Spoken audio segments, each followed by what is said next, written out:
My first guest has appeared in the films Secretary, Sex, Lies, and Videotape, and Pretty in Pink. Now you can see him every week on the ABC series The Practice. Please welcome James Spader.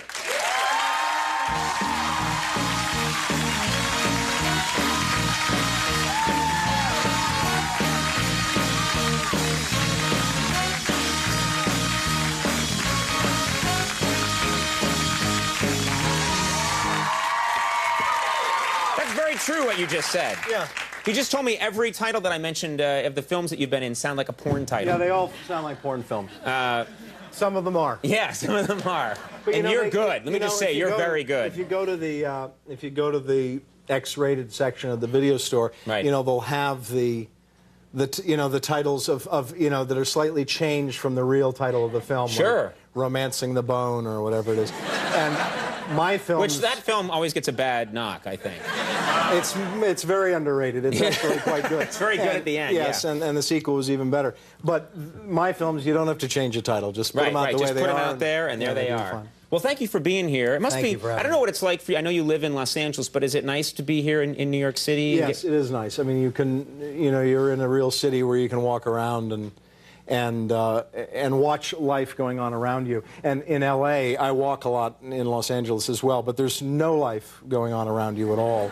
I mean, I'm generally alone walking in Los Angeles, and if you're walking there, here everyone is walking, right? It's normal. And really you can kill a day here just with one errand, because you pause to see the argument at the fruit stand, and then you go a little further, and there's somebody who there's always something. Someone's going urinating. On. Yeah, there's someone urinating. You might want to stop and watch that for a while. Yeah, yeah. But in Los Angeles, if you're walking on the street, something is desperately wrong. Do you like Los Angeles in general, though? Because it's I know it's very. Yeah, I mean it's a strange. I lived here for many years before going out there for work, and it's like a a really pretty hooker. I mean, and I think. LA's a pretty hooker? Everybody, it's a place that's very transient. People go there, exploit it, take advantage of it, and then leave. And when you look down through some of the most fascinating people in the 20th century, some of the most creative people and most artistic people in the 20th century have lived there for a short period of time, and most of them have gotten laid and then left, and not left their mark at all on the city. I mean, it's that transient. It really has no feeling of history or time or place. It's almost like you almost feel like no one's from there, and it's rare that you meet people that are born and raised there. Do you think that'll ever be on the license plates in Los Angeles, L.A., like a pretty hooker? Like a pretty hooker. They're going to have to pay you if they use that. It's a very good business, though. So. The oldest profession. What do you do? I want to get a feeling for what you're like as a person. What do you do when you're not working? When James Spader isn't working, what do you like to do? How do you relax? Well, lie in bed. You can't beat that. And lie in bed. Yeah. I mean, I can do most everything from bed. I mean, I actually, the best job I ever had, I didn't get up for breakfast. Right, right. I love eggs. I love to eat eggs.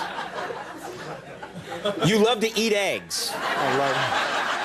So your answer to what do you like to do to relax when you're not working is eat eggs. You like to eat eggs.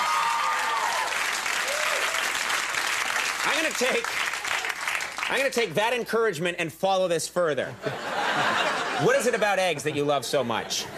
Women are eggs. They're... What the hell?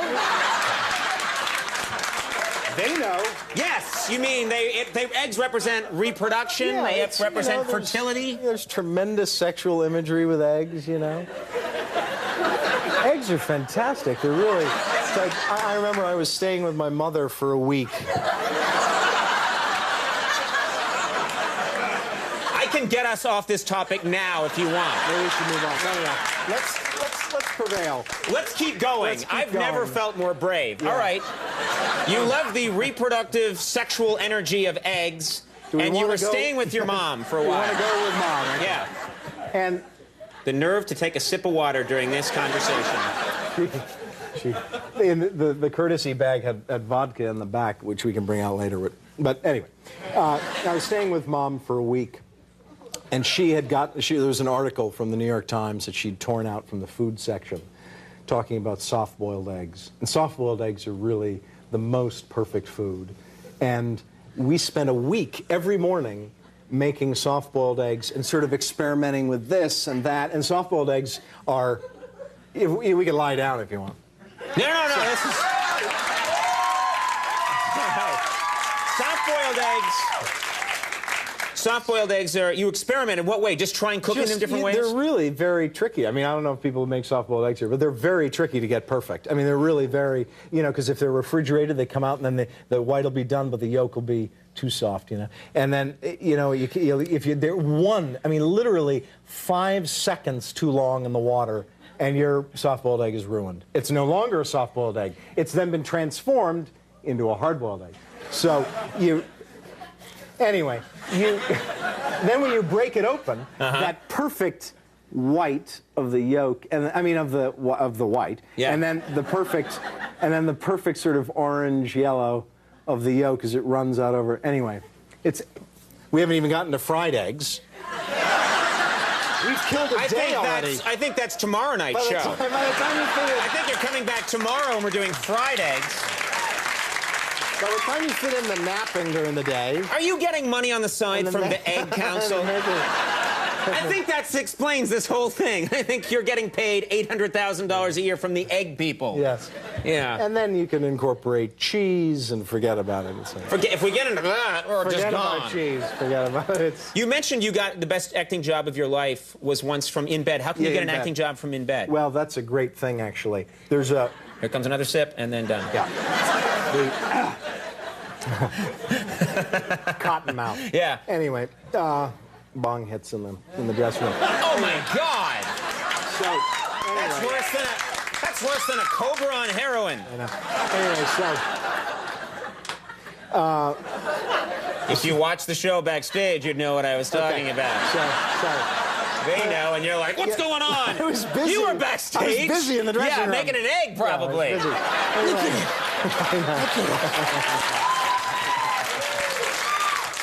Anyway, there's a show that was on. I've never seen it, but there's a show, Frasier, on television. You mean Frasier that's been on for, I think, 10 years and was like the #1 rated show of all time? Yes. Do you not watch television? I watch some. I watch the Food Network.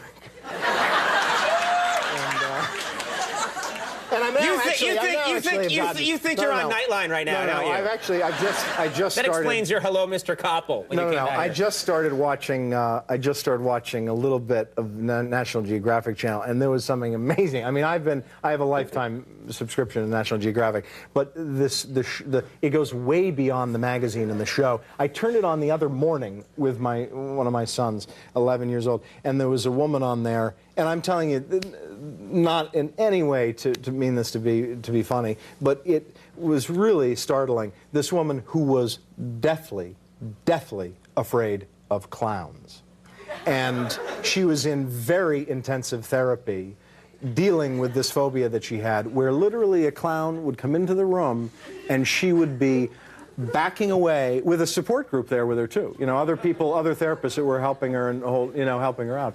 Backing away and instantly crying in tears, and I don't even smile because I'm telling you it was the most. At any point did they all attack the clown? Is that?